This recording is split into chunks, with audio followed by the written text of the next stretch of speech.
자, 오늘부터 데살로니가 후서 말씀을 볼 건데, 자, 데살로니가 후서 말씀을 살펴보려면 데살로니가 후서를 바울이 왜 기록했을까? 이 정도는 생각을 해봐야 되겠죠? 모든 바울의 서신이 데살로니가 교회뿐만 아니라 모든 바울의 서신이 그 교회가 당면하고 있는 문제를 해결하기 위해서 편지를 기록을 했는데, 데살로니가 교회가 지금 후서를 통해서 볼 때 데살로니가 교회가 직면하고 있는 문제가 대략 세 가지 정도라고 보입니다. 첫 번째는 환란입니다. 환란.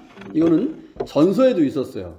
전서에도 있는 문제고, 두 번째는 이단의 출현입니다. 이거는 전서에 없습니다. 후서에만 나오는 내용이고요. 세 번째는 나태에 관한, 게으름에 관한 문제인데 이것도 역시 전서에 나옵니다. 그러니까 전서에 분명히 바울이 권면을 했는데 그 권면이 잘 듣지 않아서, 권면을 듣지 않아서 권면이 해결되지 않은 것 같아요. 문제가 해결되지 않으니까 그 해결되지 않은 문제를 그러니까 후서에도 역시 기록하고 있고, 그것 말고 다른 문제가 발생했기 때문에 그 문제를 해결할 목적으로 데살로니가 후서를 썼습니다. 데살로니가 교회가 여전히 문제에 직면하고 있지만 바울에게 있어서 데살로니가 교회는 굉장히 좋은 교회고 칭찬받기에 충분한 교회였다라고 하는 것 기억하셔야 되죠. 자, 1장 1절과 2절은 전서와 동일합니다. 발신자는 바울과 실루아노와 디모데이고요. 데살로니가 전서가 고린도에서 기록이 되었거든요. 고린도에서. 그런데 데살로니가에 보낸 두 번째 편지가 발신인이 바울과 실루아노와 디모데 전서와 같기 때문에 아마 같은 장소에서 기록한 것이 아닌가라는 생각이 들어요. 그렇다고 한다면 데살로니가 후서는 고린도에서 기록되었을 가능성이 매우 높습니다. 바울이 데살로니가 교회에게 편지를 보낸 그 고린도, 사도행전에 보니까요, 이 고린도에서 대략 1년 6개월 정도 사역을 했습니다. 그렇다고 한다면 데살로니가 후서는 전서를 보낸 후 약 1년 이내에 보낸 것으로 추정할 수 있겠죠. 그러니까 전서와 후서의 간격, 이게 이제 학자들 사이에서 이견이 좀 있지만 대략 전서와 후서의 내용들을 살펴봤을 때 6개월 이상의 시간적 간격이 존재한 것 같습니다. 그러니까 6개월에서 1년 사이에 전서를 보내고 그 다음에 후서를 보낸 거죠. 자, 전서와 마찬가지로 발신인이 3명이지만 사실 이 편지를 쓰고 있는 사람은 바울이죠. 다른 두 사람은 지금 바울과 함께 사역하는 동역자이기 때문에 어쩌면 바울이 예우 차원에서 자신의 이름 옆에 실라와 디모데를 같이 기록한 것으로 보입니다. 데살로니가 후서 3장 17절 이 뒷부분에 가보면요, 바울이 데살로니가 후서를 친필로 기록하고 있다라고 표현해요. 친필. 자, 바울이 보통은요 대필을 썼습니다. 편지할 때. 로마서 같은 경우는 더디오라고 하는 사람이 이제 대필을 했거든요. 보통은 그렇습니다. 그런데 바울이 데살로니가 후서를 기록하면서 이거는 대필이 아니고 내가 친필로 쓰는 거다라고 말한 것으로 보아 데살로니가 후서의 내용이 바울에게 매우 중요했다라고 하는 것을 우리가 추측해 볼 수가 있는 거죠. 바울이 전서에 어떤 내용들을 기록했잖아요. 그 내용 중에 종말론에 대한 것들을 기록을 했는데, 이 초대교회 이 당시에 바울이 이 서신을 쓸 당시에 종말론이 굉장히 중요했거든요. 예수님의 임박한 재림 사상이 있었고, 그러나 예수님의 재림 사상 때문에 많은 사람들이 삶을 엉터리로 살아가는, 그러니까 그래서 굉장히 중요했는데, 전서에 분명히 바울이 이 종말론에 대해서 분명히 썼는데 여전히 공동체 안에 그릇된 종말론에 대한 이해 때문에 이것이 시정되지 않아서 이제 문제가 있었던 것 같아요. 이로 인해서 성도들 사이에서 혼란이 계속되었던 것 같고, 바울은 그래서 이 종말과 예수님의 재림에 대한 문제를 다시 설명하기 위해서 펜을 들었죠. 그러니까 굉장히 중요하다는 겁니다. 이게 바울 당시의 상황에서 볼 때 이 주님의 재림과 종말에 관한 문제가 중요했기 때문에 바울이 내가 친필로 기록한다 라고 말할 정도로 이 편지가 중요했다고 하는 거죠. 데살로니가 후서도 전서와 같이 은혜와 평강이라고 하는 말로 인사를 합니다. 은혜와 평강은 이제 바울이 자신의 신학을 드러내는 가장 중요한 두 단어예요. 은혜와 평강. 하나님의 백성을 향한 하나님의 자비와 사랑. 그게 은혜죠. 예수 그리스도의 십자가를 통해서 나타난 하나님의 사랑. 이거를 바울은 칭의라고 표현하기도 하고요.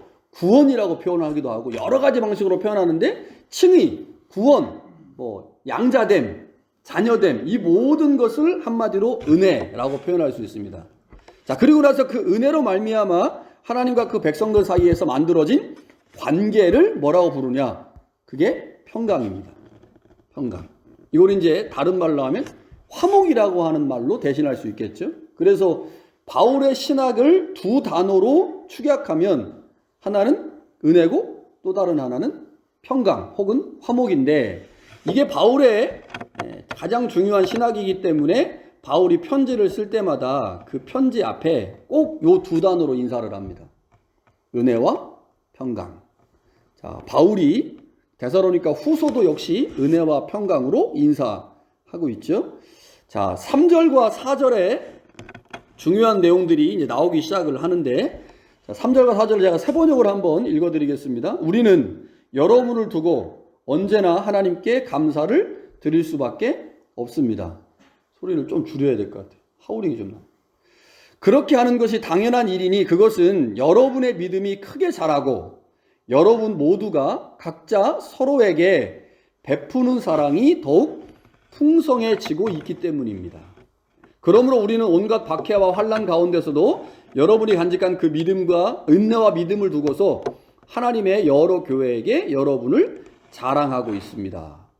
자, 데살로니가 전서에서도 바울이 편지를 쓰면서 여러분 때문에 하나님께 감사한다 이런 말을 했거든요.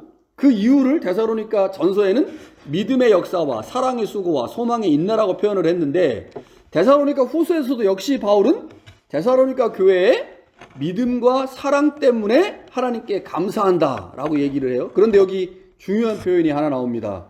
여러분의 믿음이 더욱 자라고, 이런 표현, 더욱 자라고 다 각기 서로 사랑함이 풍성해졌다 이런 표현을 씁니다. 믿음이 더욱 자라고 사랑이 풍성해졌다 이렇게 말합니다. 자, 그러니까 바울이 지금 데살로니가 후서를 쓰면서 데살로니가 교회에 믿음이 자라고 있고 사랑이 풍성해진 것 때문에 지금 하나님께 감사를 드리고 있는 거죠.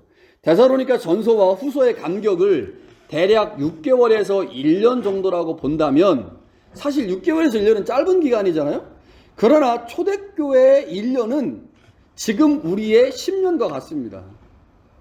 그러니까 데살로니가 교회가 1년 동안 굉장히 많은 신앙의 성숙을 경험했다는 거죠. 믿음이 자라났고 사랑이 풍성해졌다. 굉장히 잘 성장하고 있는 교회입니다. 물론 데살로니가 교회 안에 여러 가지 문제들이 있죠. 없는 게 아니에요. 바울이 전서에서 권면했던 내용들, 가르쳤던 내용들을 잘 이해하지 못했고 잘 실천하지 못하는 면도 있기는 했지만 그러나 전체적으로 볼 때 데살로니가 교회는 건강하게 잘 성장하고 있는 교회였다는 거죠. 두 가지 면에서요. 하나는 믿음이 잘 자라고 있다. 또 다른 하나는 사랑이 풍성해지고 있다라고 하는 거죠. 그런데 바울이 4절에서 이 3절에 말하고 있는 내용들을 부연해서 설명합니다.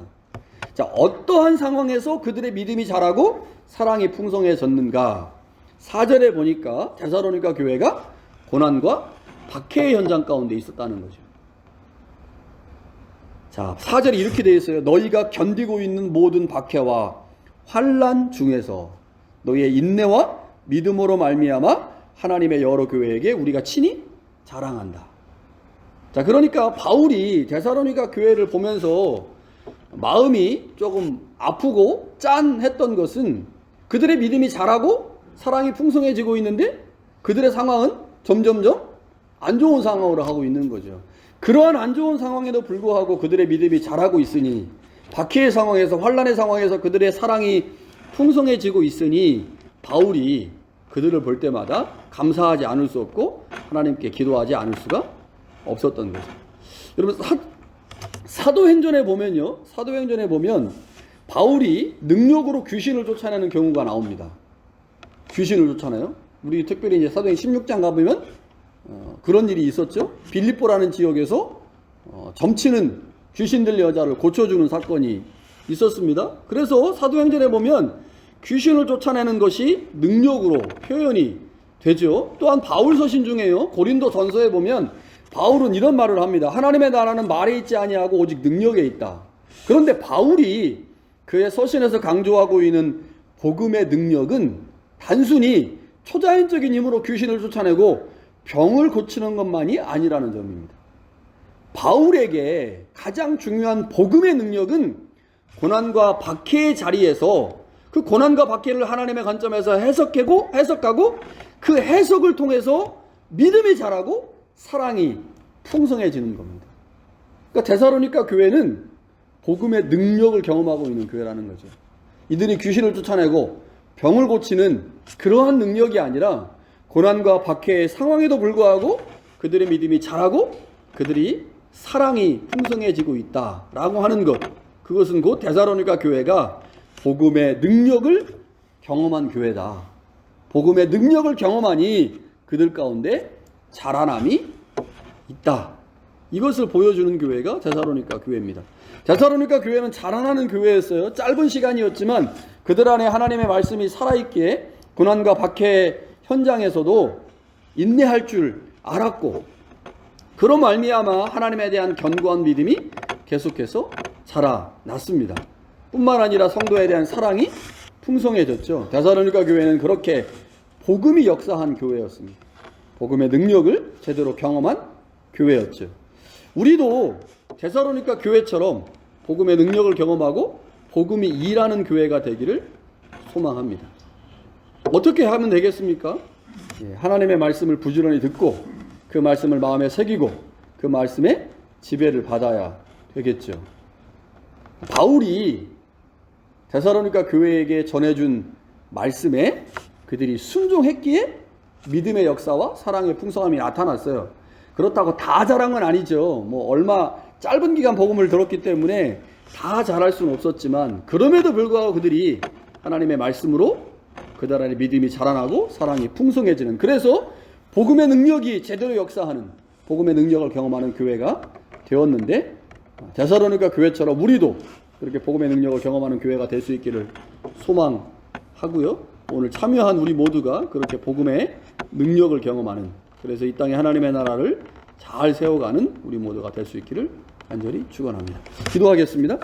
하나님 아버지 감사합니다. 오늘 주님의 말씀을 들었습니다. 데살로니가 후서를 통해 주시는 하나님의 음성이 우리 가운데 들려지게 하시고, 데살로니가 후서를 통해서 우리에게 하나님의 교회가 복음의 능력 안에서 잘 자라나야 함을 깨닫게 하셨사오니 새순교회가 복음의 능력을 경험하고 복음 안에서 잘 자라 하나님의 기쁨이 되는 교회가 될 수 있도록 은혜를 더하여 주옵소서. 예수님의 이름으로 기도합니다.